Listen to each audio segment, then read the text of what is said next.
এক সাহাবী সালাত পড়ছিলেন, সালাত পড়ে আল্লাহর হাবিব সাল্লাল্লাহু আলাইহি ওয়াসাল্লামের কাছে আসলেন। আল্লাহ রাসূল বললেন, সাল্লি ফা ইন্নাকা লাম তুসাল্লি, repeat your salat because you didn't offer your salat in a correct way. আবার নামাজ পড়া হয় নাই। সাহাবী যে আবার পড়লেন, আবার আসলেন, আল্লাহর হাবিব বললেন আবার পড়ো, হয় নাই। সাহাবী পড়ে আসলেন, আল্লাহর হাবিব বললেন সাল্লি ফা ইন্নাকা লাম তুসাল্লি, আবার নামাজ পড়া হয় নাই। এবার সাহাবী এসে কেঁদে দিলেন, এসে বললেন, ইয়া রাসূলুল্লাহ, এর চেয়ে ভালো তো আমি পড়তে পারি না। আল্লাহর হাবিব জড়িয়ে ধরলেন আর বললেন, আসো শিখিয়ে দেই কেমন করে সালাত পড়বে। সালাতে কোনো তাড়াহুড়ো করবে না। রুকুতে যখন যাবে তোমার পিঠটা হবে স্ট্রেইট ফরওয়ার্ড, স্ট্রেইট ফরওয়ার্ড। রুকু থেকে সোজা হয়ে দাঁড়াবে, দুই সেজদার মাঝখানে সোজা হয়ে বসবে। সেজদায় যখন যাবে রিল্যাক্স করবে। সালাতে কি করতে হয়? রিল্যাক্স। আমার সাথে সাথে সবাই আওয়াজ করে পড়েন, রিল্যাক্স। সালাতে রিল্যাক্স করবেন, আপনি তাড়াহুড়ো করতে পারবেন না। আল্লাহর হাবিব সাল্লাল্লাহু আলাইহি ওয়াসাল্লাম শিখালেন কিভাবে সালাত পড়তে হয়। তার মানে এই নবীরে বাদ দিলে সালাত বোঝা যায়, এই নবীকে বাদ দিলে সিয়াম বোঝা যায় না। সিয়াম কেমন করে পালন করতে হয় এই নবী শিখিয়েছেন। এই নবীকে বাদ দিলে হজ বোঝা যায় না, কারণ এই হাবিব বলেছেন, খুযু আন্নী মানাসিকাকুম, কেমন করে হজ করতে হয় আমার কাছ থেকে শিখে নাও। এ নবী এমন নবী, এ নবীরে বাদ দিলে জান্নাতে যাওয়া যাবে না, ঠিক কিনা? এজন্য এই হাবিবের বাদ দেয়া যাবে? আল্লাহর হাবিবের চাইতে শ্রেষ্ঠ কাউরে পাওয়া যাবে? আমার নবীর চাইতে বিশ্বস্ত কেউ আছে? সে কোন বন্ধু বল বেশি বিশ্বস্ত? সে কোন বন্ধু বল বড় বিশ্বস্ত? কার কাছে মন খুলে দেয়া যায়, কার কাছে প্রাণ খুলে দেয়া যায়, পাওয়া যায় অতি আশ্বস্ত। তার নাম আহমদ বড় বিশ্বস্ত। সুবহানাল্লাহ। ওনার চাইতে বিশ্বস্ত গোটা দুনিয়ায় দ্বিতীয় কাউকে খুঁজে পাওয়া যাবে? এজন্য উনি যা নিয়ে এসেছেন ওইটাই আমাদেরকে ধরতে হবে, because he is our model. তিনি আমাদের সেলিব্রিটি, তিনি আমাদের মডেল। তিনি যেমন যেমন করেছেন তেমন তেমন করলে লাভ না লস? আওয়াজ করে বলতে হবে, লাভ না লস? এজন্য আল্লাহর হাবিব সাল্লাল্লাহু আলাইহি ওয়াসাল্লামের আদর্শই আমাদের আদর্শ, ঠিক কিনা? ওমা আতাকুমুর রাসূলু ফাখুযুহু ওমা নাহাকুম আনহু ফান্তাহু। Whatever he brings with, take it. Whatever he forbids, abstain from it. তিনি যা নিয়ে এসেছেন ধরো, তিনি যা নিষেধ করেছেন ছাড়ো। পারা যাবে?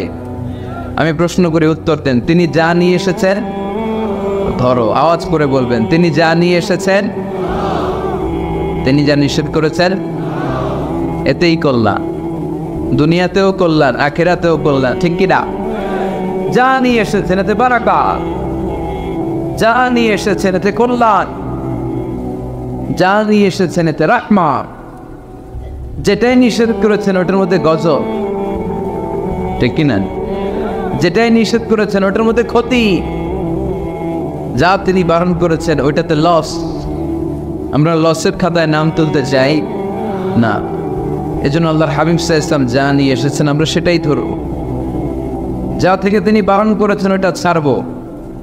আমি খুতবার শুরুতে এই আয়াতটাই তেলাওয়াত করেছি। আল্লাহ ইরশাদ করছেন, ওমা আতাকুমুর রাসূলু ফাখুযুহু ওমা নাহাকুম আনহু ফান্তাহু।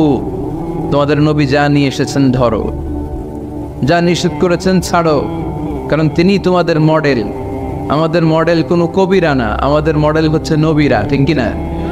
নায়ক নায়িকা, গায়ক গায়িকা, ক্রিকেটার, বিজনেস ম্যাগনেট এরা আমাদের মডেল নয়।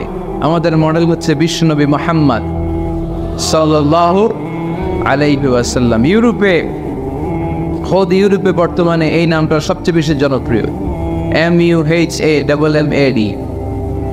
সুবহানাল্লাহ পড়বেন না? সবচেয়ে জনপ্রিয় নাম কি? মুহাম্মদ। কারণ ইউরোপের ইয়াং সোসাইটির, মুসলিম ইয়াং সোসাইটির ছেলেরা এমনভাবে তারা দাওয়াতি কাজ করতে শুরু করেছে, বিষ্ণু সাল্লাল্লাহু আলাইহি ওয়াসাল্লামের নামটা গোটা ইউরোপ জুড়ে ছড়িয়ে পড়েছে। কিছু ছেলে ক্লিনলিনেস অ্যাওয়ারনেস ক্যাম্পেইন করেছে, পরিচ্ছন্নতা অভিযান, যেখানেই ময়লা ক্লিন করে, কিন্তু কোনো কথা বলে না। প্রত্যেক একটা টি শার্ট গায়ে দেয়, একটা গেঞ্জি পরে, ওই টি শার্টের পেছনে লেখা থাকে MUHAMMAD, মানে কি মোহাম্মদ। যারাই তাদের কার্যক্রম দেখে তারা দেখে তাদের গেঞ্জির পিছনে লেখা MUHAMMAD। কি চমৎকার আইডিয়া! ইউরোপিয়ান লোকদের মাথায় চিন্তা, কারা এরা, এত ভদ্র কেন, কেন এত পরিচ্ছন্নতার অভিযান করে, আর তাদের গেঞ্জির পিছনেই এই শব্দটা লেখা কেন, MUHAMMAD। Who is this personality? We don't know anything about him. আমরা তো কিছু জানি না ওনার ব্যাপারে। দেন দে সার্চ ইন গুগল। তারা গুগল করে, ইন্টারনেটে সার্চ দেয় মোহাম্মদ লিখে, ইন্টারনেট তাদেরকে মুহাম্মদ সাল্লাল্লাহু আলাইহি ওয়াসাল্লামের জীবনী দিয়ে দেয়।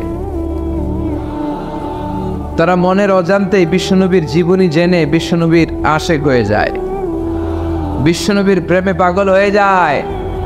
যাদের নসিব ভালো, অনেকে কালিমা পড়ে মুসলমান হয়ে যায়। এজন্য বিশ্বনবী সাল্লাল্লাহু আলাইহি ওয়াসাল্লাম তিনি হচ্ছেন আমাদের মডেল, ঠিক কিনা?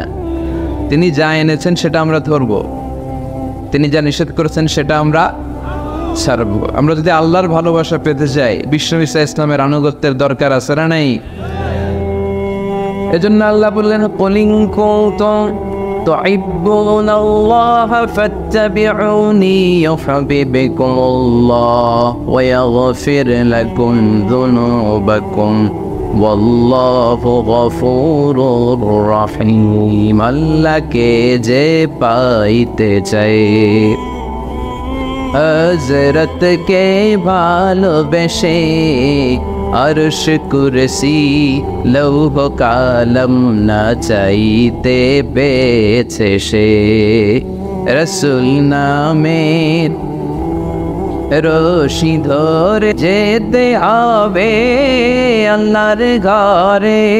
নদী তরঙ্গে যে পড়েছে ভাই দরিয়াতে, সে আপনি মেশে হযরতের অনুসরণে আরশ কুরসি লৌহ কালম না চাইতে পেয়েছে সে। সুবহানাল্লাহ। এজন্য আল্লাহর হাবিব সাল্লাল্লাহু আলাইহি ওয়াসাল্লামের ভালোবাসা আমাদের অন্তরে থাকার দরকার আছে না নাই? আনুগত্যের দরকার আছে না নাই? তাহলে আল্লাহর ভালোবাসা পাওয়া যাবে, ঠিক কিনা? আর কি আমরা কোরআনের আলোকে আল্লাহর হাবিব সাল্লাল্লাহু আলাইহি ওয়াসাল্লামকে চিনব। আমরা কোরআন থেকে জানার চেষ্টা করব তিনি কেমন ছিলেন, কেমন ছিলেন আমার প্রিয় রাসূল।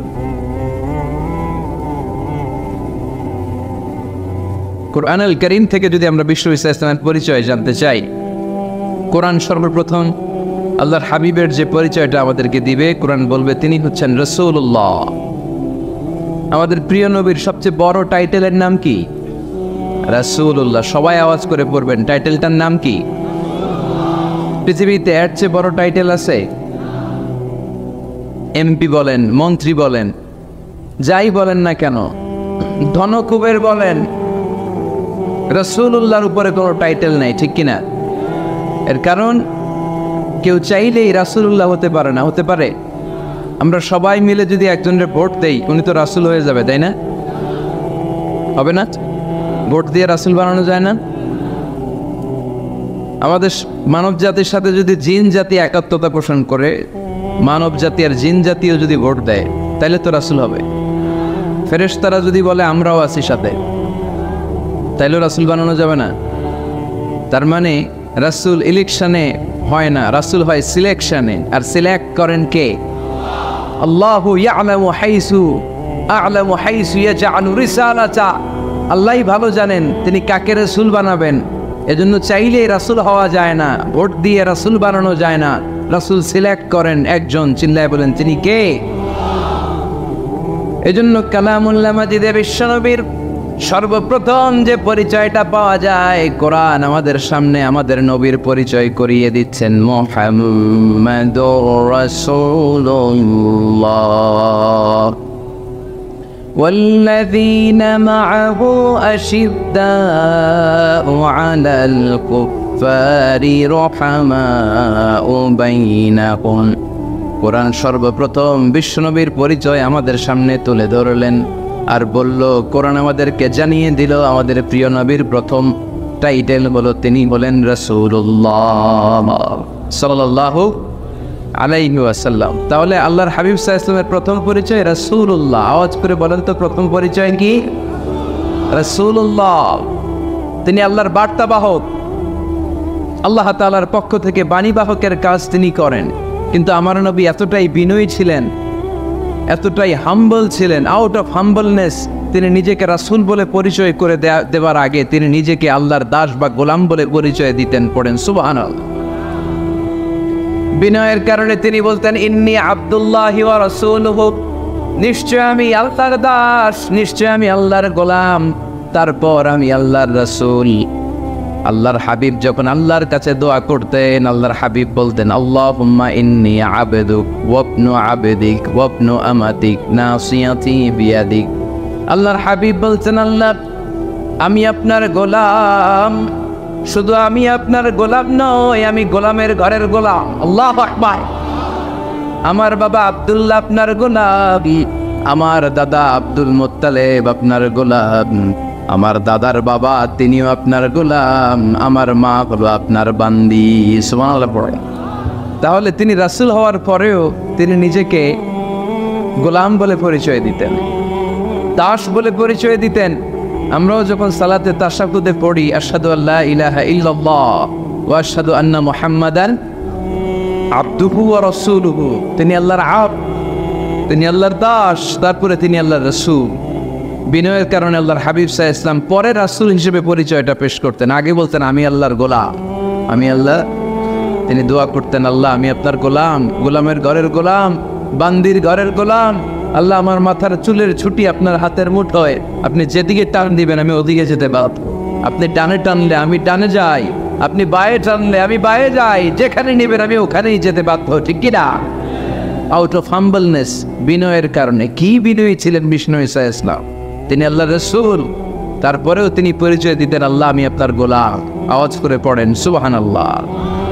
তাহলে প্রথম যে পরিচয় কোরআন আমাদেরকে দিল সেটা হচ্ছে আমাদের প্রিয় নবী ছিলেন রাসূলুল্লাহ। আওয়াজ করে বলেন পরিচয়টা কি? এর চেয়ে বড় পরিচয় হতে পারে? হতে পারে? দ্বিতীয় পর্যায়ে কোরআন আমাদেরকে জানাচ্ছে যে তিনি শুধু রাসূলুল্লাহই নয়, তিনি শুধু আল্লাহর রাসূলই নন, তিনি হচ্ছেন শেষ রাসূল, তিনি হচ্ছেন শেষ নবী, তিনি খাতামুন নবিয়্যিন। ওনার পরে আর কোন নবী আসবে? চিল্লায় বলেন। এই হায়দারগঞ্জের একজন যদি ঘোষণা দেয় আমি নবী, কি করবেন? একজন তো মায়ের কারিগর, হ্যাঁ কি করবেন আপনারা? কি করবা? মায়ের আইজু মায়ের কাইলো মায়ের, মায়ের উপরে ওষুধ নাই, ঠিক কিনা? আল্লাহর হাবিব সাল্লাল্লাহু আলাইহি ওয়াসাল্লাম তিনি ছিলেন শেষ রাসূল। সাইয়েদনা আদম আলাইহিস সালাম থেকে শুরু করে ঈসা আলাইহিস সালাম পর্যন্ত এই যে নবী আসার দ্য চেইন, এই ধারাবাহিকতা, বিশ্বনবীকে এই দুনিয়াতে পাঠিয়ে ওই চেইনকে আল্লাহ পরিপূর্ণ করে দিলেন। চিল্লায় পড়েন আল্লাহু আকবার। এজন্য কোরআন আমাদেরকে বলে মা কানা মুহাম্মাদুন আবা আহাদিম মির রিজালিকুম ওয়ালাকিন রাসূলুল্লাহি ওয়া খাতামান নাবিয়্যিন। মুহাম্মদ তোমাদের কোন ছেলেদের পিতা নয়, পুরুষের পিতা নন, তিনি হলেন আল্লাহর রাসূল, তিনি হলেন শেষ নবী, তারপরে কোন নবী হবে না। ঠিক কি না? এজন্য আল্লাহর হাবিব বলতেন লা নবিয়্যা বা'দি, আমার পরে কোনো নবী নাই, ওয়ালা রাসূলা, আমার পরে কোনো রাসূল নাই। তবে লাউ কানা বা'দি নবিয়্যুন লাকানা উমর, তবে আমার পরে যদি নবী হওয়ার যোগ্যতা কারো মধ্যে থাকে, আমার কলিজার টুকরা সাহাবা ওমরের সেই যোগ্যতা আছে। প্রভু তুমি বলেছ রাসূল দেবে না, বলনি দেবে না, বলনি দেবে না হামজাতারি, খালিদ বিজয় সমর। প্রভু তুমি বলেছ রাসূল দেবে না, বলনি দেবে না, বলনি দেবে না হামজাতারি, খালিদ বিজয় সমর। প্রভু তুমি বলেছ রাসূল দেবে না। ঠিক না? আল্লাহর হাবিব বললেন আমার পরে কোনো নবী নাই, আমার পরে কোনো রাসূল নাই, তবে আমার পরে যদি নবী হওয়ার যোগ্যতা কারো থাকে ওমরের সেই যোগ্যতা আছে। সুবহানাল্লাহ। আল্লাহর হাবিব সাল্লাল্লাহু আলাইহি ওয়াসাল্লামের জামানায় এক লোক নবুয়তি দাবি করেছিল, ওর নাম ছিল মুসাইলামা। নাম কি ছিল? নাম শুনছেন না আপনারা? এসে নবুয়তির দাবি করে বলে, ইয়া মুহাম্মদ আন-নবুওয়াতু নিসফুন লাকা ওয়া নিসফুন লি। নবুয়ত তোমার অর্ধেক আমার অর্ধেক, আমার অর্ধেকটা আমারে বুঝায় দাও। নাউজুবিল্লাহ পড়বেন না। আল্লাহর হাবিব বললেন, কি নাম তোর? এই বেয়াদবটা বলল, আমার নাম মুসাইলামা। আল্লাহর হাবিব বললেন, আজ থেকে তুই শুধু মুসাইলামা নয়, আজ থেকে তুই মুসাইলামাতুল কাযযাব, মিথ্যাবাদী ভণ্ড মুসাইলামা। ঠিক কি না? এই বেয়াদবটা বিশ্বনবীকে কপি করত। আমার নবী যেমন যেমন করতেন ও তেমন তেমন করত। আল্লাহর হাবিব সাল্লাল্লাহু আলাইহি ওয়াসাল্লাম মদিনার নবজাতক শিশুদের মাথায় হাত বুলিয়ে দিলে বাচ্চাদের মাথার চুল বড় হয়ে যেত। এই বেয়াদবটাও কপি করে অনুকরণ করে তার এলাকায় নবজাতক বাচ্চাদের মাথায় হাত বুলিয়ে দিত, কিন্তু চুল বড় হওয়া তো দূরের কথা, যেই বাচ্চার মাথার তালুর মধ্যে এই বেয়াদবের হাত লাগছে ওই বাচ্চাগুলোর মাথা আজীবন ছিল টাকমাথা, কোনো চুলই গজায় নাই। আল্লাহর হাবিব সাল্লাল্লাহু আলাইহি ওয়াসাল্লাম লোনা পানির কুয়ার ভেতরে কুলি করে ফেলে দিলে ওই কুয়ার পানি মিঠা পানির কুয়ায় পরিণত হয়ে যেত। আর এই বেয়াদব মিঠা পানির কুয়ার মধ্যে কুলি ফেললে ওটা লোনা পানির কুয়া হয়ে যেত। আল্লাহর হাবিব সাল্লাল্লাহু আলাইহি ওয়াসাল্লাম দোয়া পড়ে গাছের মধ্যে ফু দিলে গাছের ফলনে বাম্পার ফলন হতো, আর এই বেয়াদব কোনো গাছের মধ্যে ধরলে মুহূর্তের মধ্যে ওই গাছ মরে যেত। তার মানে নবীর সাথে বেয়াদবি করেছে, ঠিক কিনা? আল্লাহর হাবিব সাল্লাল্লাহু আলাইহি ওয়াসাল্লামের পরে আর কোনো নবী আছে?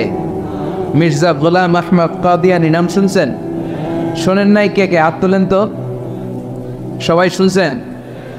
এই বেয়াদবটাও কাদিয়ান এলাকার লোক, সেও নবুয়তের দাবি করেছিল, কিন্তু তার পরিণাম ভালো হয় নাই, ঠিক কিনা? নবীরা পবিত্র, নবীরা যেই জায়গাটাতে মারা যায় ওই জায়গাটাও পবিত্র, কিন্তু এই বেয়াদবটা মারা গেছে টয়লেটের ভেতরে। টয়লেটের টাঙ্কি ভেঙে পায়খানার গোডাউনের ভেতরে বসে পায়খানা খাইতে খাইতে বেড়াটা হয়ে গেছে এত বড়। মেথর এনে শিকল দিয়ে বেঁধে টেনে হিচড়ে একে উপরে উঠানো লাগছে। এগুলো প্রমাণ করে আল্লাহর হাবিব সাল্লাল্লাহু আলাইহি ওয়াসাল্লামের পরে কেউ যদি নবুয়তির দাবি করে তার পরিণাম ভালো হয় না। চিল্লায় বলেন ঠিক কিনা? এজন্য সহিহ মুসলিমের বর্ণনা, আল্লাহর নবী বললেন, মাসালি ওয়া মাসালুল আমবিয়াই মিন ক্বাবলি কামাসালি রাজুলিন বানা বাইতান। আমার দৃষ্টান্ত আর আমার আগের নবীদের দৃষ্টান্ত ওই ব্যক্তির মতো যেই ব্যক্তি একটা ঘর বানিয়েছে। কি বানিয়েছে?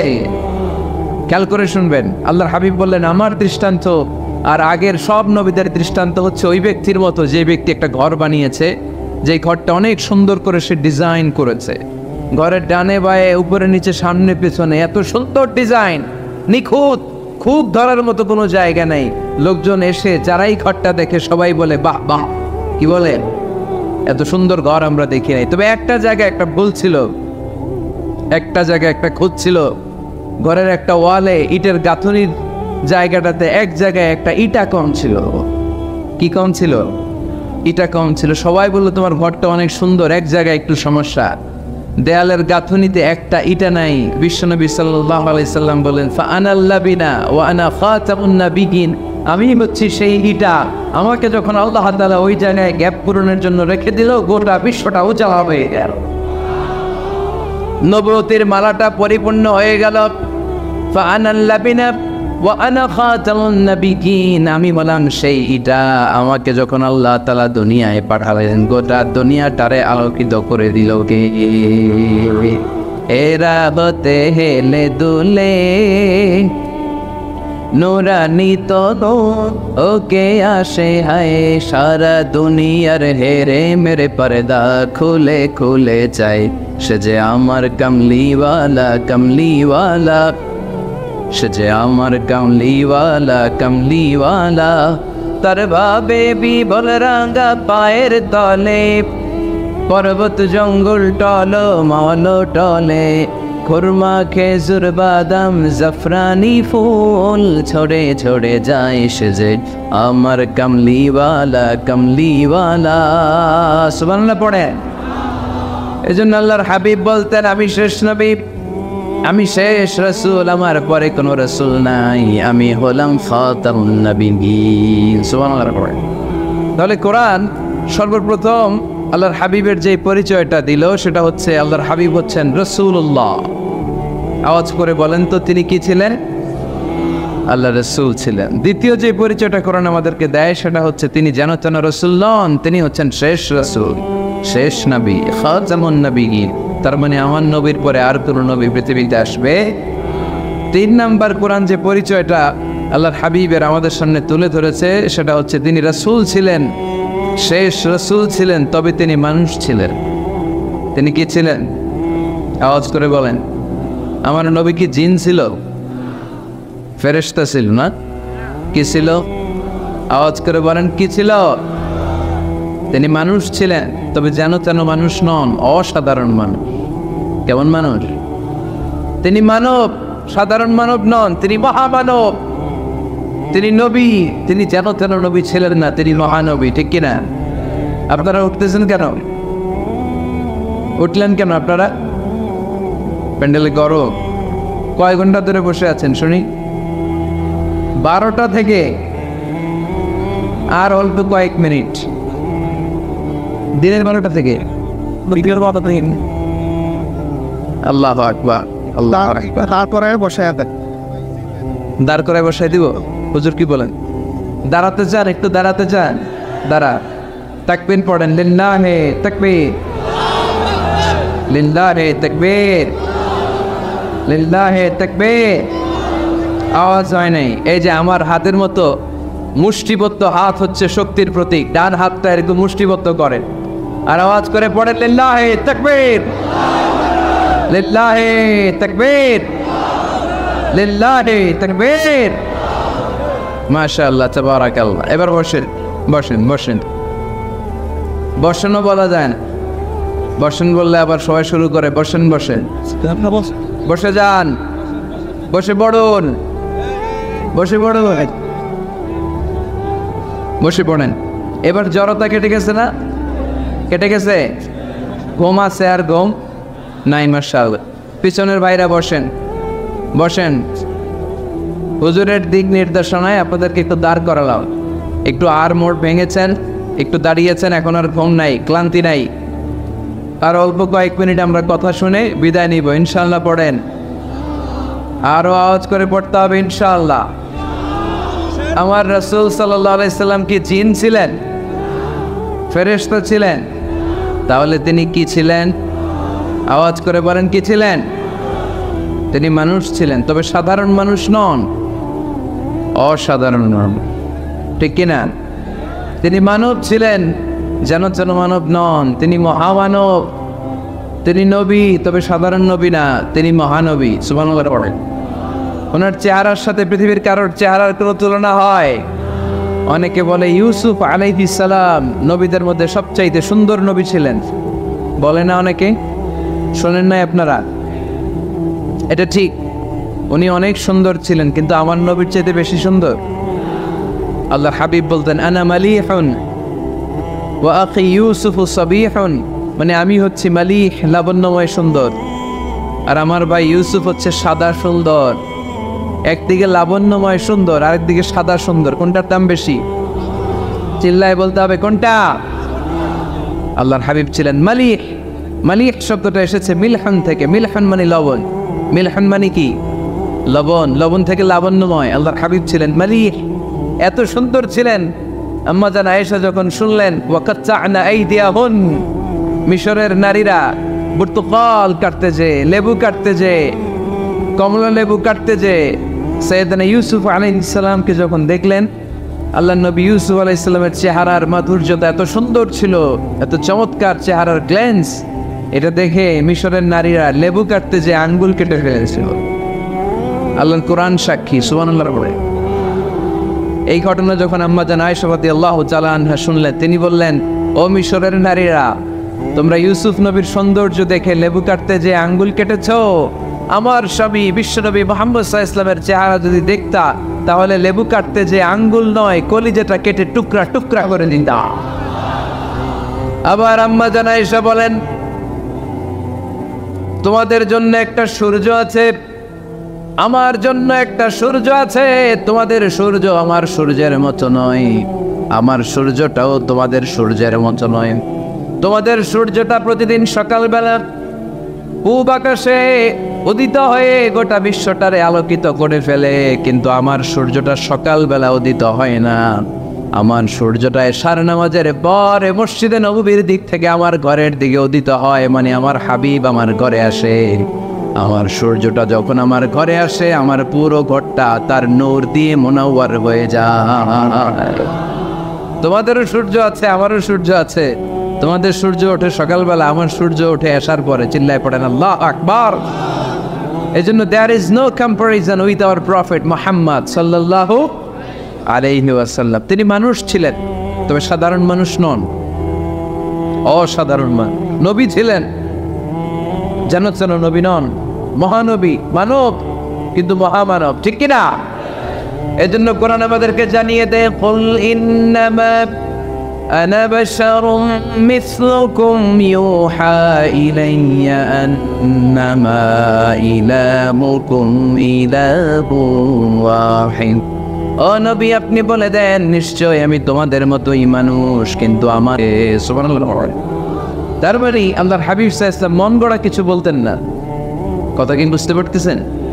তা না হলে 15 দিন বানায় একটা বলে দিতেন না? আমরা হলে কি করতাম? একটা প্রশ্ন করছে কেউ, কি করতাম আমরা? বানায় একটা বলে দিতাম। জানি না এই কথা কোনোদিন আমাদের মুখ দিয়ে বের হয় না, জানি না, এটা বলতে আমাদের লজ্জা লাগে। কিন্তু ক্লাসিক স্কলাররা, আল উলামা আল মুতাকাদ্দিমিন, যারা হাজারো প্রশ্নের উত্তরে বলতেন আনা লা আ'লাম আল্লাহু আ'লাম, আমি কিচ্ছু জানি না। কি জানি? আমি কিছুই জানি না।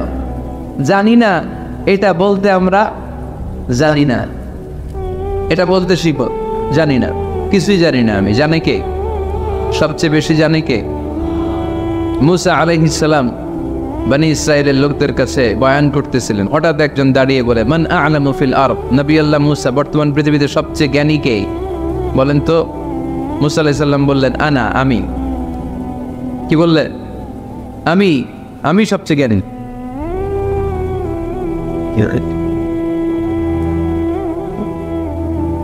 কিন্তু আল্লাহ তাআলার কাছে প্রশ্নের উত্তরটা পছন্দনীয় হয়নি। মুসা আলাইহিস সালামের উত্তরটা ভুল ছিল না, ঠিকই ছিল। কারণ যেই জামানায় আল্লাহ তাআলা যাকে নবী বানিয়ে পাঠান, তাকে সবচেয়ে বেশি জ্ঞান দিয়েই পাঠান, ঠিক কিনা? ওহির জ্ঞানের চাইতে ভারী দামি কোনো জ্ঞান হতে পারে? কিন্তু আল্লাহ তাআলা চেয়েছিলেন মুসা আলাইহিস সালাম যেন বলে আল্লাহু আ'লাম, আল্লাহ সবচেয়ে জ্ঞানী। আল্লাহ বললেন, মুসা তুমি ঠিক বলনি, তুমি সবচেয়ে বড় জ্ঞানী না, তোমার চেয়েও বড় জ্ঞানী এই তল্লাটে আছে। ইযহাব ইলা মাজমা'ইল বাহরাইন, দুই সাগরের মিলনস্থলে যাও, ওখানে আমার একজন বান্দা আছে, ইসমুহু খাদির, এর নাম হচ্ছে খাদির। কি নাম? আমরা যারে বাংলায় কি বলি? খিজির, আসলে খাদির। তার কাছে যাও, তোমার চাইতেও জ্ঞানী। অনেক লম্বা চূড়া ঘটনা। তাহলে জান্নেওয়ালার উপরও জান্নেওয়ালা আছে, জ্ঞানীর উপরও জ্ঞানী আছে, সবচাইতে বড় জ্ঞানী, মহাজ্ঞানী একজন ছিলেন, তিনি কে? তাহলে 4 নাম্বার, চতুর্থ পর্যায়ে কোরআন আমাদেরকে যেটা জানালো যে আল্লাহর হাবিব সাল্লাল্লাহু আলাইহি ওয়াসাল্লাম মন গড়া কথা কোনোদিন কখনো বলেন নাই। 5 নম্বরে কোরআন আমাদেরকে জানায় আল্লাহর হাবিব সাল্লাল্লাহু আলাইহি ওয়াসাল্লাম ছিলেন দয়ার মূর্ত প্রতীক, মায়ার নবী, দয়ার নবী, দয়ার শেষ নাই এই নবী। সব নবীকে আল্লাহ তাআলা একটা স্পেশাল দোয়া করার সুযোগ দিয়েছিলেন, এটাকে বলে দাওয়া মুস্তাজাব। সব নবীকে আল্লাহ বললেন, নবীরা তোমাদের প্রত্যেককে একটা করে দোয়া করার সুযোগ দিব, করো। করা মাত্রই কবুল। সব নবীরা এই সুযোগ পেয়ে দোয়া করা শুরু করে দিল, আর আল্লাহ কবুল করে নিলেন। একজন নবী ওই দোয়াটা করেন নাই। ওই নবীর নাম সবাই বলেন। আল্লাহর হাবিব বললেন, ইন্না লিকুল্লি নাবিয়্যিন দাওয়া মুস্তাজাবা। সব নবীকে আল্লাহ জালা একটা করে দোয়া করার সুযোগ দিলেন। দাও বিহা, ওই দোয়াটা সব নবীরা দুনিয়ার বুকেই করে ফেলেছে। ওয়া ইন্নী আখতাবিউ দাওয়াতি শাফাআতান লি উম্মতি ইয়াউমাল কিয়ামাহ। আমার দোয়াটা আমি করি নাই, সব নবীরা ওই দোয়াটা করে ফেললেও আমার দোয়াটা আমি করি নাই। আমার দোয়াটা আমি রেখে দিয়েছি কিয়ামতের দিন আমার গুনাহগার উম্মতেরা যখন বিপদে পড়ে যাবে, তাদের সুপারিশের জন্য ওই দোয়াটা আমি ওই দিন করব, ওই দিন করব। রেখে দিয়েছেন দোয়াটা। বিশ্বনবী কি ওনার জীবদ্দশায় এ দুনিয়ার জীবনে বিপদ, পরীক্ষা, কষ্টের সম্মুখীন হয় নাই? দোয়া করলেই তো আল্লাহ কবুল করে নিতেন। না খেয়ে পেটে পাথর বেঁধেছেন, আমরা পাথর পাচ্ছি কয়বার? কথা বলেন। নানার সামনে নাতিগুলো চিৎকার দিত, সাইয়েদনা হাসান হুসাইন রাদিয়াল্লাহু তাআলা আনহুমা চিৎকার করতো ক্ষুধার চোটে বেহুশ। এই দৃশ্য কি নানার সহ্য হয়? আল্লাহর হাবিব তখন যদি আল্লাহর কাছে দোয়া করতেন, আল্লাহ আপনি জান্নাত থেকে খাবারের ব্যবস্থা করে দেন, সাইয়েদনা জিবরাইল আলাইহিস সালামকে দিয়ে জান্নাত থেকে খাবারের বস্তা পাঠিয়ে দিত কে? উহুদের ময়দানে দান শহীদ হলো, দোয়া করলে দোয়াটা কবুল করতো কে? তায়েফের ছেলেরা পাথর মেরে মেরে বিষ্ণুনবীর দেহটাকে ঝাঁঝরা করে দিয়েছে, তখনও যদি বিষ্ণু ঈসা ইসলাম দোয়া করতেন, দোয়াটা কবুল করতো কে? দোয়াটাকে বিষ্ণুনবী করছিলেন? কথা বলে রেখে দিয়েছেন। কার জন্য? আমার জন্য রেখে দিয়েছেন, আপনার জন্য রেখে দিয়েছেন, আমাদের জন্য রেখে দিয়েছেন। চিল্লায় বলতে হবে ঠিক কিনা? খেয়ে না খেয়ে দিন প্রচারের কাজে নিজেকে দিয়েছ বিলিয়ে, তায়েফের কাফিরেরা চিনল না সে আলো, দুষ্ট ছেলেদের পিছু দিল লেলিয়ে, পাথরের আঘাতে ক্ষত বিক্ষত হয়ে সারা শরীর থেকে রক্ত ঝরে। হে রাসূল তোমাকে ভুলি আমি কেমন করে, হে রাসূল তোমাকে ভুলি আমি কেমন করে। চিল্লায় পড়েন আল্লাহু আকবার। এই নবী এমন নবী, রহমতের নবী, দয়ার নবী, মায়ার নবী। এই নবীর দয়ার কোনো শেষ নাই, মায়ার কোনো শেষ নাই। এজন্য এই নবীকে কোরআনের মধ্যে রব্বুল আলামিন রাহমাতাল লিল আলামিন বলে অভিহিত করেছেন। সুবহানাল্লাহ পড়ে, ওমা আরসালনাকা ইল্লা রাহমাতাল লিল আলামিন। I have sent you as a mercy for the entire universe. নবী হে, আমি আপনাকে গোটা বিশ্বের জন্য রহমত করে প্রেরণ করেছি। রাহমাতাল লিল আলামিন। আমাদের রব হচ্ছে রব্বিল আলামিন, আলহামদুলিল্লাহ রব্বিল। আর আমাদের নবী হচ্ছে ওমা আরসালনাকা ইল্লা রাহমাতাল লিল আলামিন। আল্লাহ কোরআনে বলছে যে নবী আপনি হচ্ছেন রাহমাতাল লিল মুসলিমিন, মুসলমানদের জন্য রহমত। এটা বলছে রাহমাতাল লিল মুত্তাকিন। নবী হে, আপনি মুত্তাকিনদের জন্য রহমত। রাহমাতাল লিল মুসাল্লিন। নবী হে, আপনি মুসল্লিদের জন্য রহমত। বলেছে কি বলছে? ওমা আরসালনাকা ইল্লা রাহমাতাল লিল আলামিন। নবী গোটা বিশ্বের জন্য আপনি রহমত। সুবহানাল্লাহ। সবার জন্য বিশ্বনবী ছিলেন দিলদরিয়া, সবার জন্য, সবাইকে মানুষ হিসেবে কনসিডার করতেন। আল্লাহর হাবিব সাল্লাল্লাহু আলাইহি ওয়াসাল্লাম একবার একটা লাশ যেতে দেখলেন, লাশ দেখে আল্লাহ রাসূল সাল্লাল্লাহু আলাইহি ওয়াসাল্লাম দাঁড়িয়ে গেলেন। সাহাবারা বললেন, ইয়া রাসূলুল্লাহ ইন্নাহু ইয়াহুদি, এটা ইহুদির লাশ। কিসের লাশ? আপনি দাঁড়ালেন যে এটা তো ইহুদির লাশ। আল্লাহর হাবিব সাল্লাল্লাহু আলাইহি ওয়াসাল্লাম বললেন, আওয়ালাইসাত নাফসান, এটা কি মানুষ না? এটা হোক না ইহুদি, হোক না নাস্তিক, হোক না খ্রিস্টান, এটা তো মানুষ। আমি মানুষকে সম্মান করেছি, মানুষ দেখে দাঁড়িয়েছি। চিল্লায় পড়েন আল্লাহু আকবার। আপনাদের ধৈর্যচ্যুতি ঘটে গেছে, তাই না? শেষ করে দে, এখনই শেষ করে দে। শেষ করে দিব? আরো 2 মিনিট শুনবে তো? দাঁড়াচ্ছেন কেন? গরম। আর 2 মিনিট বসেন, এখনই শেষ করে দিচ্ছি। আল্লাহর হাবিব সাল্লাল্লাহু আলাইহি সাল্লামকে আল্লাহ পাক বলেছেন খুলুকে আযীম। নবী হে, verily you are on a very good standard of character.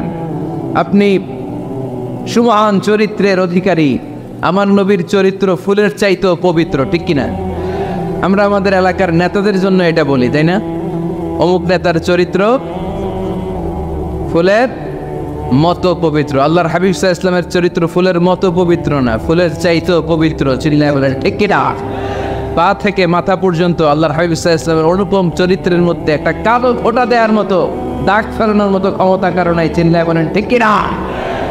এজন্য আল্লাহ বললেন, নবী আপনার মর্যাদা শুধু আমি বাড়িয়েছি, ওয়া রাফা'না লাকা যিকরাক, I have dignified your status. আপনার মর্যাদা শুধু আমি উপরের দিকে উঠিয়েছি, শুধু উঠিয়েছি, উঠাতে উঠাতে আমার আরশের দিকে নিয়ে গিয়েছি। আপনার মর্যাদা এত বেশি, দুলক গোলক ছাপিয়ে, সাত আকাশ কাঁপিয়ে আপনার মর্যাদা আমি আকাশচুম্বী করেছি। চিল্লায় পড়েন আল্লাহু আকবার। সব তাফসিরে এসেছে ওয়ারাফা'না লাকা যিকরাক হাইসুমা যুকিরতু যুকিরতা মাই। নবী হে, আপনার মর্যাদা আমি এত বাড়িয়েছি, যেখানেই আমার নাম ওখানেই সাথে সাথে আপনার নাম পড়েন। সুবহানাল্লাহ। কি মজার ব্যাপার, খেয়াল করে দেখেন, যেখানেই আল্লাহর নামের পরে নবীর নাম আছে না নাই? এই যে আমরা লা ইলাহা ইল্লাল্লাহ মুহাম্মাদুর রাসূলুল্লাহ বলে যে কালিমা পড়ি, কালিমার প্রথম অংশে কার নাম? আল্লাহর নাম। দ্বিতীয় অংশে কার নাম? বিষ্ণু ঈসা ইসলামের নাম। আজানের শুরুতে আল্লাহর বরত্বের ঘোষণা, তারপরে আমার নবীর রিসালাতের ঘোষণা আছে না নাই? তারপরে নামাজের শুরুতে যে একামত দেয়, ওখানে নবীর নাম আছে না নাই? There is no doubt in it and a guidance to those who are muttaqin। এটা এমন বই যেটাতে কোনো ভুল নাই, সন্দেহ নাই, সংশয় নাই, পারলে ভুল ধরে দেখাও। পৃথিবীর কোনো লেখক বই লেখার পরে এরকম বলছে নাকি আমার বইয়ে কোনো ভুল নাই, এটার মধ্যে কোনো ইনকনসিস্টেন্সি নাই, কোনো অসঙ্গতি নাই, পারলে ভুল ধরে দেখাও? বলে? পৃথিবীর লেখকরা এগুলো বলে না। পৃথিবীর লেখকরা বলে আমি মানুষ, আর মানুষ হচ্ছে দুর্বল, দুর্বলের ঘরের দুর্বল, ঠিক কিনা? সো আমার এই দুর্বলতার কারণে, জ্ঞানের দুর্বলতা, চিন্তার দুর্বলতা, এগুলোর কারণে আমার বইতে ভুল টুল হয়ে যেতে পারে, পারলে আমাকে সংশোধন করে দিবে, পরবর্তী সংস্করণে আমি ঠিক করে নিব, এরকম বলে না? সব লেখকরা বইয়ের পেছনে এটা বলে দেয়, কিন্তু এই বইটা ভিন্ন, কারণ এই বইটা দুনিয়ার কোনো লেখকের লেখা বই নয়। এই বইটা পাঠিয়েছে কে? আল্লাহ। এজন্য এই বইতে কোনো ভুল নাই, কোনো সন্দেহ নাই, কোনো সংশয় নাই। এই বইটা আলোর পথ দেখায়। এই বইটা পড়লে একজন মানুষ মানুষের মতো মানুষ হয়। কোরআন এসেছে আমাদেরকে মানুষের মতো মানুষ বানাতে। কি বানাতে? মানুষ বাড়ছে, জনসংখ্যা কমছে, মানুষ বাড়ছে কি কমছে কি? তার মানে খালি চোখে যা দেখা যায় এগুলো সব মানুষ না, এগুলো কি? জনসংখ্যা। মানুষের সংখ্যা বড্ড কম। মানুষ বানানোর জন্য এসেছে কোরআন। গরুর পেট থেকে বেরোলে ওটা গরু হয়ে যায়, ছাগলের পেট থেকে বেরোলে ওটা ছাগল হয়ে যায়, মুরগির পেট থেকে বেরোলেই ওটা মুরগি হয়ে যায়, কিন্তু মানুষের পেট থেকে বেরোলেই ওটা মানুষ হয় না, ওটার মানুষ বানাইতে হয়, ওটারে মানুষের মতো মানুষ করে গড়ে তুলতে হয়। আবার দেখবেন গরুকে কেউ কোনোদিন বলে না তুই গরুর মতো গরু হ, বলে। ছাগলকে কেউ কোনোদিন বলছে তুই ছাগলের মতো ছাগল হ, কিন্তু মানুষকে বলে তুমি মানুষের মতো মানুষ হও। মানুষের মতো মানুষ হওয়া বড্ড জটিল, এখানেই ধরা খেয়ে যায় অনেকেই। এই কোরআন এসেছে আমাদেরকে মানুষের মতো মানুষ বানাতে, আলোকিত মানুষ বানাতে, ঠিক কিনা? আসল মানুষের বড় অভাব। আমরা যদি আমাদের ছেলে মেয়েদেরকে এই কোরআনটা শিখাই, এই কোরআনের আলোকে যদি তাদেরকে আলোকিত করি, তারা মানুষের মতো মানুষ হবে। কিসের মতো মানুষ? তাহলে এই কথাটা খেয়াল রাখবেন, মুখস্থ রাখবেন, সাথে করে বাড়িতে নিয়ে যাবে এবং সবাইকে বলবেন যে কোরআন পড়লে মানুষের মতো মানুষ হওয়া যায়, ঠিক কিনা? এই কোরআন যারা পড়ে, কোরআন যারা বোঝে, কোরআন যারা মানে, কোরআনের শিক্ষা যারা অন্তরে লালন করে, তারা কখনো মিথ্যা বলে না, এরা চুরি করে না, এরা কখনো টেন্ডারবাজি করে না, এরা কোনোদিন চাঁদাবাজি করে না, এরা কখনো সিগনেচার দিয়ে দেশের টাকা বিদেশে পাঠায় না, এরা কোনোদিন 43 লক্ষ টাকা দিয়ে পর্দা কিনে না, ঠিক কিনা? কিনে এরা ক্যাসিনোর ব্যবসা করে, এরা জুয়া খেলে, চাঁদাবাজি করে। কোরআন পড়লে সে মানুষের মতো মানুষ হয়, আলোকিত মানুষ হয়।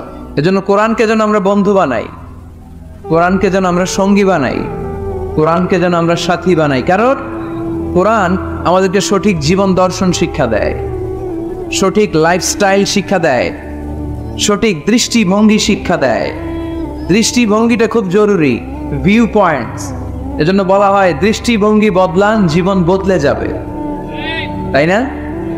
দৃষ্টিভঙ্গির পরিবর্তনটা অনেক বড় বিষয়। একই জিনিস থেকে, একই জিনিস, the same thing, someone take the positive news and some other they take the negative issue. একই জিনিস কেউ দেখে পজিটিভ, কেউ দেখে নেগেটিভ। একটা বোতলের মধ্যে যদি অর্ধেক পানি থাকে, একজন বলবে, আমি যদি বলি এখানে কি দেখতে পাচ্ছেন, একজন বলবে আমি দেখতে পাচ্ছি এই বোতলের অর্ধেক খালি, অর্ধেক উনি খালিটা দেখছে। আবার আরেকজন বলবে আমি দেখতে পেয়েছি এটার বোতলের অর্ধেক পানি ভর্তি। দুইজনেরটাই ঠিক, তাই না? একজন দেখেছে পজিটিভলি, আরেকজন দেখেছে নেগেটিভলি। যে সবসময় নেগেটিভ চিন্তা করে ও খালিটা দেখছে, বোতলের অর্ধেক খালি, ও খালিটা দেখছে, নিচেটা খেয়াল করে নাই। আর যে অলওয়েজ পজিটিভ, ও নিচে যে পানি আছে ওইটা দেখছে। আমরা পজিটিভলি চিন্তা করবো, come back positive, not go back to negative.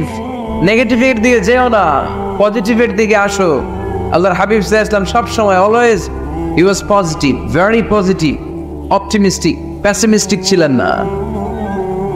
যে কোনো পরিস্থিতিতে তিনি পজিটিভ দিকগুলো খেয়াল করতেন। কখনো আল্লাহর হাবিব সাল্লাল্লাহু আলাইহি ওয়াসাল্লাম নেগেটিভ জিনিসের দিকে খেয়াল করতেন না। আল্লাহর হাবিব সাল্লাল্লাহু আলাইহি ওয়াসাল্লাম একটা লাশকে দেখে তিনি দাঁড়িয়ে গেলেন। সাহাবারা বলল, ইয়া রাসূলুল্লাহ, ইন্নাহু ইয়াহুদি, এটা ইহুদির লাশ। কার লাশ? ইহুদির লাশ। আপনি দাঁড়ালেন যে? আল্লাহর হাবিব সাল্লাল্লাহু আলাইহি ওয়াসাল্লাম বললেন, আওয়ালাইসাত নাফসান, এটা কি মানুষ না? এটা হোক না ইহুদি, হোক না নাস্তিক আর আস্তিক, আমি তো মানুষ কনসিডার করে দাঁড়িয়েছি। তার মানে আল্লাহর হাবিব সাল্লাল্লাহু আলাইহি ওয়াসাল্লাম কনসিডার করেন না এটা মুসলমান না খ্রিস্টান, এটা আস্তিক না নাস্তিক, এটা বৌদ্ধ না নাসারা, না, এগুলো দেখেননি। আল্লাহর হাবিব দেখেছেন সে মানুষ। ওয়ালাকাদ কাররামনা বানি আদম, আল্লাহ বলেননি ওয়ালাকাদ কাররামনাল মুসলিমিন, ওয়ালাকাদ কাররামনাল মুত্তাকিন, ওয়ালাকাদ কাররামনাল মুসাল্লিন। আল্লাহ বলেন না আমি মুসল্লিদেরকে সম্মানিত করেছি। আল্লাহ বলেননি আমি মুমিনদেরকে সম্মানিত করেছি। আল্লাহ বলেননি আমি মুত্তাকিদেরকে সম্মানিত করেছি। আল্লাহ বলেছেন আমি মানুষকে সম্মানিত করেছি। আল্লাহর হাবিব সাল্লাল্লাহু আলাইহি ওয়াসাল্লাম এটাকে মানুষ হিসেবে কনসিডার করে দাঁড়িয়ে গিয়েছেন। আওয়াজ করে পড়েন আল্লাহু আকবার। এজন্য আমরা যেন মানুষকে আগে মানুষ হিসেবে দেখি। আমরা দেখার পরেই ভাগ করে ফেলি, ভাই আপনি কোন পীরের মুরিদ, ভাই আপনি কোন দল করেন, ভাই আপনি কোন পার্টির লোক। সে যে মানুষ, সে যে আমার ভাই, তার আসল পরিচয় যে সে মুসলমান। আমাদের সবার পরিচয় যে মুসলমান, এটা আমরা ভুলে যাই। আমরা ভাগ করি, পিস পিস করি। এই বেয়াদবগুলোর আল্লাহ পিস পিস করে ফেলবে। তুমি ভাগ করতে আসছো দুনিয়াতে, আল্লাহর হাবিব আসছেন মিশাইতে, মিলিয়ে দিতে এসেছেন তিনি। সহিহ বুখারীতে হাদিসের চ্যাপ্টারে একটা চ্যাপ্টার আছে, ইযহাবু বিনা নুসলিহ বাইনাহুম, আমাকে নিয়ে চলো আমি মিলাইয়া দিব। চ্যাপ্টারের নাম ইযহাবু বিনা, আমাকে নিয়ে চলো না আমি ওদের মধ্যে মিলাইয়া দিব। আল্লাহর হাবিব সাল্লাল্লাহু আলাইহি ওয়াসাল্লাম ঝগড়া দেখলেই এই কথাটা শোনায় দিতেন, আরে আমি আছি তো, আমাকে নিয়ে চলো আমি মিলাইয়া দেব। আমরা মিলাইয়া দেই না আরো লাগাই দেই? হ্যাঁ, আগুন ধরলে আপনারা কি দিয়ে নিবার, তেল দিয়ে না পানি দিয়ে? পানি দিয়ে আগুন নেভাতে হয়। অনেক ওই জায়গায় তেল ঢেলে দেয়, আরো জ্বলুক, আরো লাগুক, ঘুষাঘুষি মারামারি, এরকম আছে না নাই? না না, আমরা যেন এমন না করি, আমরা যেন মিলিয়ে দেই। আমাদেরকে একটা শক্ত সিন্ডিকেট তৈরি করতে হবে, শক্ত সিন্ডিকেট। এই সিন্ডিকেটটা হচ্ছে ঐক্যের সিন্ডিকেট, যাতে কোনো অপশক্তি আমাদের ঐক্যের সিন্ডিকেটকে ভেঙে দিতে না পারে। চিল্লায় বলো ঠিক কি না? ঐক্যের শক্ত সিন্ডিকেট দরকার, যেটা কোনো অপশক্তি এটাকে বানচাল যেন করতে না পারে, এটাকে যেন নস্যাৎ করতে না পারে, এটাকে যেন দুর্বল করে দিতে না পারে। সেজন্য ভ্রাতৃত্বের বন্ধনে আমাদেরকে অটুট থাকতে হবে। কে কোন পীরের মুরিদ, কে কোন দল, কে কোন আইডিওলজি, কে কোন মতাদর্শে বিশ্বাসী, এগুলো যেন বারবার আমরা সামনে টেনে নিয়ে না আসি। আমরা যেন চিন্তা করি আমরা বাংলাদেশি মুসলমান। আমাদের এই ভূখণ্ডে আমাদের সবচেয়ে বড় পরিচয় আমরা বাংলাদেশি মুসলমান। দুইটা পরিচয় এই ভূখণ্ডের কারণে আমাদের পরিচয় আমরা বাংলাদেশি, ঠিক কিনা? আরেকটা হচ্ছে আমাদের ধর্মীয় পরিচয়, আমরা মুসলমান। এটা যেন সবচেয়ে বড় পরিচয় ভাই। যদি সে বাংলাদেশি মুসলমান হয়, সে আমার ভাই। সে আওয়ামী লীগ করতে পারে, সে বিএনপি করতে পারে, সে জামায়াত ইসলাম করতে পারে, জাতীয় পার্টি করতে পারে। এখানে দলাদলি করার কোনো সুযোগ নাই। দালাল খেতাব দিতে আমরা খুব অভ্যস্ত। তুই পাকিস্তানের দালাল, ও কয় তাইলে তুই ভারতের দালাল। আছে না নাই? বাংলাদেশের দালাল কেউ নাই। বাংলাদেশ কপাল পোড়া জাতি আমরা। আমরা এদেশের সন্তান হয়ে এদেশের দালালি করতে শিখলাম না। আল্লাহ তুমি বাংলাদেশের দালাল আমাদেরকে হওয়ার তৌফিক দান করো। আমরা যেন ভাগাভাগি না করি, আল্লাহ আমরা যেন মিলে থাকতে পারি, আল্লাহ তুমি তৌফিক দাও। আরো জোরে পড়ি আমিন। আমি সূরা তাওবার 112 নম্বর আয়াত তেলাওয়াত করেছি। সূরা তাওবার 112 নম্বর আয়াতে আল্লাহ তাআলা আমাদেরকে কিছু গাইডলাইন দিয়েছেন। 9টা গাইডলাইন। কয়টা? সবাই বলেন কয়টা? এগুলি খেয়াল করে মুখস্থ করে নিয়ে যাওয়া যাবে আজকে? মুখস্থ করে আবার আরেকজনের শোনায় দিবেন, পারা যাবে? যে এই 9টা বিষয় যদি কেউ লালন করে, নিজের মধ্যে ধারণ করে, আল্লাহ তাকে জান্নাতের সুসংবাদ দিয়েছে। আমরা জান্নাতে যেতে চাই কি চাই না? বাল্লিগু আন্নি ওয়ালাউ আয়া, একটি আয়াত হলেও আল্লাহর হাবিব বললেন পৌঁছে দাও। আমাদের ধর্মের এই মিশনারি ওয়ার্কটা, এটা সবার দায়িত্ব। মিশনারি ওয়ার্ক, দাওয়াতি অ্যাক্টিভিটি, এটা শুধু মিজানুর রহমান আজহারির দায়িত্ব না। উনি এসে শুধু দাওয়াত দিবে না, এটা সবার দায়িত্ব। আমি যদি বেশি জানি তো বেশি শোনাবেন, আপনি কম জানলে কম শোনাবেন। আপনি যদি শুধু জানেন লা ইলাহা ইল্লাল্লাহ মুহাম্মাদুর রাসূলুল্লাহ, আপনি তাহলে অতটুকুর দাওয়াত দিবেন। সবাই আমরা দাঈ ইলাল্লাহ। এজন্য কথাগুলো শুনবো, প্রথমত আমরা যেন এগুলো ধারণ করতে পারি, এগুলো পালন করতে পারি। কক্সবাজারের ভাইরা, অনেক ভাইরা এসেছেন, আমাদের সময় অনেক দামি। অনেকে দোকান পাট ব্যবসা বাণিজ্য বন্ধ করে টাকা খরচ করে এসেছেন, সময়টা যেন কাজে লাগে।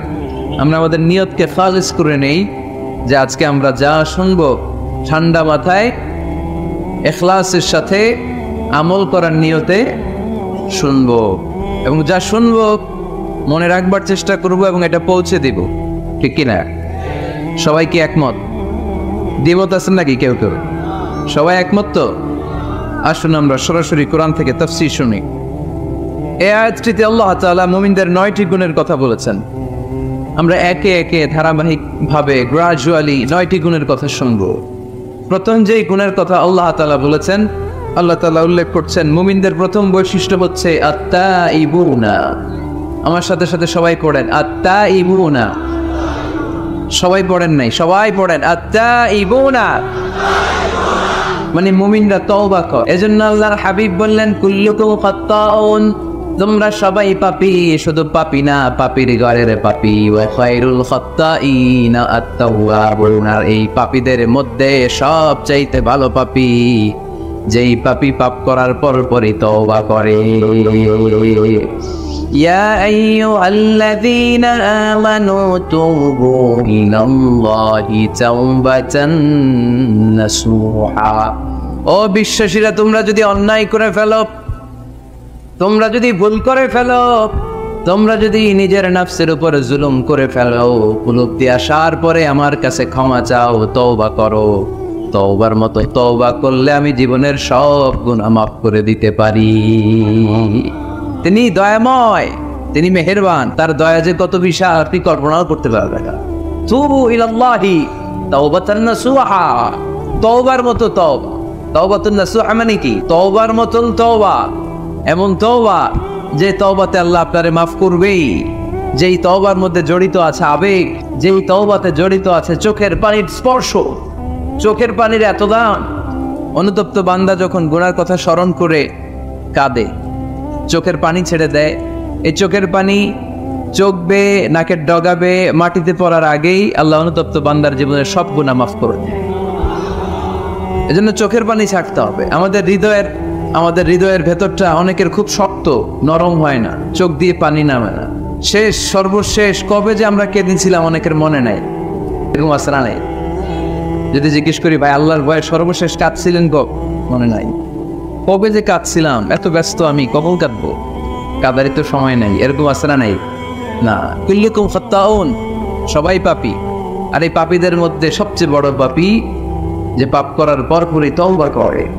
আপনার পাপ কত বড়? কি গুনাহ করেছেন? কত বড় জুলুম করেছেন?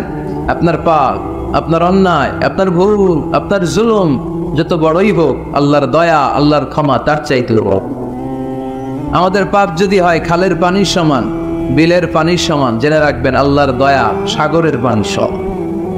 আমাদের পাপ যদি হয় পাহাড়ের সমান, আল্লাহর দয়া আকাশের সমান। এজন্য আল্লাহ বললেন তুবু ইলাল্লাহি তাওবাতান নাসুহা, তওবার মতো তওবা করো। তওবার মতো যদি তওবা করতে পারো, সব গুনাহ মাফ করে দিতে পারে কে? কত যে দয়াময় তিনি, কত যে মেহেরবান। দয়ার ভালোবাসাকে তিনি 100 টুকরা করেছেন। 1 টুকরা আমাদের সবার মাঝে ভাগ করে দিয়েছেন, 99 টুকরা উনি নিজের মধ্যে রেখে দিয়েছেন। দেখেন আমাদের 1 টুকরার ভালোবাসার নমুনা পৃথিবীব্যাপী আপনি খোঁজ করে দেখেন, কত ভালোবাসার ঘটনা। এক একজন যে কত লাভ স্টোরি জানে। যদি জিজ্ঞেস করি ভাই একটা লাভ স্টোরি শোনান, আপনি ঘটনা শুনতে শুনতে নিজেই কাঁপতে শুরু করবেন। এত চমৎকার লাভ স্টোরি, এত চমৎকার ভালোবাসার উপন্যাস, এত চমৎকার নাটক, ভালোবাসার দৃশ্য দেখলে অবাক লাগে। বন্ধু বন্ধুর জন্য ভালোবাসা, স্বামী স্ত্রীর জন্য ভালোবাসা। নেপালের ওই যে কি যেন একটা এয়ারপোর্টে আমাদের ইউএস বাংলার একটা এয়ারক্রাফট ক্র্যাশ করেছিল, হ্যাঁ, হাজব্যান্ড ওয়াইফ, কি নাম এটা, ত্রিভুবন ইন্টারন্যাশনাল এয়ারপোর্ট, ত্রিভুবন। এই ত্রিভুবনে আমাদের পাইলট যখন সিগন্যাল চাচ্ছিল ওখানে ওই 10 না 01 নাকি 20 এই নিয়ে কনফিউশনের কারণে ওনারা সেফলি ল্যান্ড করতে পারেনি, মারাত্মক ক্র্যাশ। কিছু ফ্যামিলি দেখলাম, নিউ কাপল, ভেরি নিউ কাপল, নতুন বিয়ে হয়েছিল, হাতে মেহেদির দাগগুলো শুকায়নি, তখন জ্বলে পুরে হাজব্যান্ড সারখার, কিন্তু হাজব্যান্ড আর ওয়াইফের হাত এই যুগল আলাদা হয়নি। স্বামী তার স্ত্রীকে ধরে রেখেছিল শেষ মুহূর্তে। বিমানের ভেতরে যখন ফায়ার, হাজব্যান্ড তার ওয়াইফের হাত ছাড়েনি, ওয়াইফ ছাড়েনি স্বামীর হাত। ভালোবাসার নমুনা, এক ভাগ ভালোবাসার ছিটুফোঁটা আমরা পেয়েছি, ঠিক কিনা? ওই এক ভাগ কি আমি একা পাইছি, আপনি একা পাইছেন? আমরা সবাই মিলে। আমি পত্রিকায় একটা রিপোর্ট দেখেছি, আমি প্রায় বলি, বন্যার পানিতে পানি খেতে খেতে মা জীবন শেষ, কোমর পানি, গলা পানি, নাক সমান পানি, পানি খেতে খেতে শেষ, কিন্তু বাচ্চাটারে বুদ্ধি করে বালতির মধ্যে এরকম চেপে ধরে রাখছে, বন্যার পানিতে পানি খেতে খেতে মা শেষ। আল্লাহর মেহেরবানিতে বাচ্চাটা মরে নাই। এই কলিজার টুকরা দুধের বাচ্চার জন্য মা জীবন দিয়ে দিন। এই বাচ্চার জন্য মায়ের হৃদয়ের ভালোবাসাটা ঢুকাই দিছে কে? দুনিয়ার ভালোবাসার নমুনা যদি এই হয়, 100 টুকরা ভালোবাসার এক টুকরার এক্সাম্পল যদি পৃথিবীতে এই হয়, যার মধ্যে 99 টুকরা ভালোবাসা তিনি রেখে দিয়েছেন, তার ভালোবাসা বেশি না কম? এজন্য আল্লাহ বললেন, তওবার মতো তওবা করো, ক্ষমার মতো ক্ষমা চাও, কাদার মতো কাঁদো, কাদার মতো কাঁদলে সব মাফ করে দেয় কে? আপনি কি পাপ করছেন? আপনি কি অন্যায় করেছেন? কেন আপনি হতাশ? কেন আপনি নিরাশ? লা তাইয়াসু মির রাউহিল্লাহ, ইন্নাহু লা ইয়াইয়াসু মির রাউহিল্লাহি ইল্লাল কওমুল কাফিরুন। আল্লাহর রহম থেকে, ভালোবাসা থেকে নিরাশ হয়ো না। আল্লাহর রহমত আর দয়া থেকে নিরাশ হয় তারা যারা কাফের, ঠিক কিনা? কত পাপ করেছেন আপনি? বনি ইসরাইলের এক সিরিয়াল কিলার ছিল, সহিহ বুখারীতে এসেছে, সে এত হত্যা করেছে, হত্যা করতে করতে করতে 99 জন মানুষকে সে সিরিয়ালি মার্ডার করে ফেলছে। কয়জনকে? আপনি মারছেন কয়জন রে? আমি মারছি কয়জন রে? সে 99 জনকে মারছে। কয়জনকে? 99 জনকে। মারার পরে তার অন্তরে ভয়, হায় রে, 99 জনকে আমি শেষ করে দিলাম, না জানি আমার নসিবে কি আছে, না জানি আল্লাহ আমারে কি শাস্তি দেয়। ভয়ে এক রাহেবের কাছে গেল, খ্রিস্টান পাদ্রী, খ্রিস্টানদের আল্লাহর ওলি, যে বলে, ও আল্লাহর ওলি, আমার তো বড্ড ভয় হয়, আমি অপরাধ করেছি। কি অপরাধ? আমি 99 জনকে হত্যা করেছি। রাহেব বলে, 99 জনকে হত্যা করছো? সর্বনাশ, তোর কপালে তো ক্ষমা নাই। সিরিয়াল কিলার কয়, আমার কপালে যদি ক্ষমা না থাকে তোরে বাঁচায় রে গেলাম কি? আমি যেহেতু শেষ, তোরেও শেষ করে হবে। ওরেও মেরে ফেল।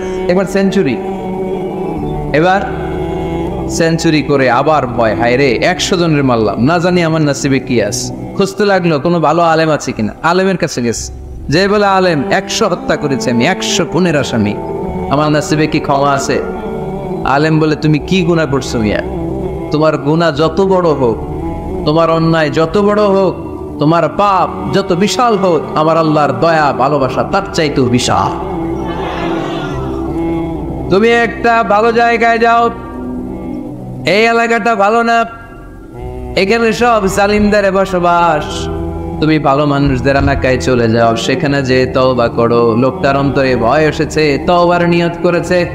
বাসায় যে কাপড় চোপড় ব্যাগের ভেতরে ঘুরে ঘর থেকে বের হওয়ার সাথে সাথে মালাকুল মাউত এসে রূহ কবজ করেছে।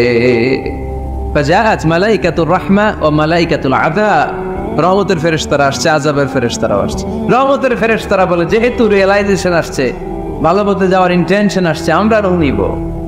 আযাবের ফেরেশতারা বলে, না, এখনো তো ভালো হইতে পারে নাই, 100টা খুনের বিষয়টা সহজ না। 100 জন মানুষকে হত্যা করেছে, তার রূহটা আমরা নিয়ে সিজ্জিনে ঢুকাবো। রহমতের ফেরেশতারা বলে না, তার রূহটা আমরা নিয়ে ইল্লিনের ভেতরে ঢুকাবো। 2 দল ফেরেশতার মারামারি, 2 দল ফেরেশতা ঝগড়া লেগে গেছে। এরা বলে আমরা, এরা বলে আমরা। বেজাল আছে না নাই? আল্লাহ বলে ধাক্কা ধাক্কি আর ঝগড়ার দরকার নাই, ফিতা দিয়ে মাপো। ভালো এলাকাটা যে এলাকায় যাচ্ছিল ওই এলাকাটা যদি কাছে হয় রহমতের ফেরেশতারা নিয়ে যাবে। খারাপ এলাকা যদি কাছে হয় আযাবের ফেরেশতারা নিয়ে যাবা। খারাপ এলাকাটা কি কাছে নাকি অনেক কাছে? একেবারে কাছে, ঘর থেকে মাত্র বের হয়েছিল, ঠিক কিনা? আর ভালো এলাকা তো অনেক দূর। আল্লাহ জমিনকে আদেশ করলেন, ভালো এলাকাটা তুই সংকুচিত হয়ে কাছে চলে আয়, খারাপ এলাকাটা তুই দূর থেকে দূরান্তরে চলে যা। মেপে দেখা গেল যে খারাপ এলাকা অনেক দূরে, ভালো এলাকা একেবারে কাছে। রহমতের ফেরেশতারা তার রূহ নিয়ে জান্নাতে ঢুকিয়ে দিল। চিল্লায় পড়েন আল্লাহু আকবার। এজন্য তওবা যদি তওবার মতো করতে পারেন, চাওয়ার মতো যদি আল্লাহর কাছে চাওয়া যায়, সব গুনাহ মাফ করে দিবে কে? বিশ্বনবী বলেন, আমার আগের কোনো গুনাহ নাই, পরের কোনো গুনাহ নাই। লিয়াগফিরা লাকাল্লাহু মা তাকদ্দামা মিন যামবিকা ওয়া মা তাআখার। আল্লাহ বললেন, নবী আপনার কোনো গুনাহ নাই, আপনি মাসুম, নিষ্পাপ, নিষ্কলুষ, আপনার কোনো পাপ নাই, গুনাহ নাই, অন্যায় নাই। তারপরে বিশ্বনবী বলেন, ওয়াল্লাহি লা আস্তাগফিরুল্লাহ ওয়া আতুবু ফিল ইয়াউমি আকসার মিন 70 মাররা। প্রতিদিন আমি বিশ্বনবী 70 বারেরও বেশি আল্লাহর কাছে তওবা করি। কয়বারের বেশি? কোনো গুনাহ আছে? কোনো পাপ আছে? কোনো অন্যায় জীবনে করেছে? উনি যদি প্রতিদিন করে 70 বার, আমাদের করা দরকার কয়বার? হ্যাঁ, 70,000 বার। আচ্ছা, আমরা করি কয়বার? কয়বার করি? বছরে করিলে 70 বার, ঠিক কিনা?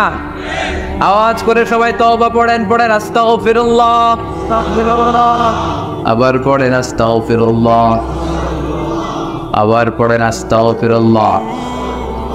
আপনার তওবা, আপনার ইস্তেগফার আপনি নিজেই পড়বেন। অনেকে বলে ইমাম সাহেব না আনলে তওবা পড়া যাবে না, আছে না নাই? হুজুর এসে তওবা পড়াইতে হয় না, আপনার তওবা আপনি করবেন।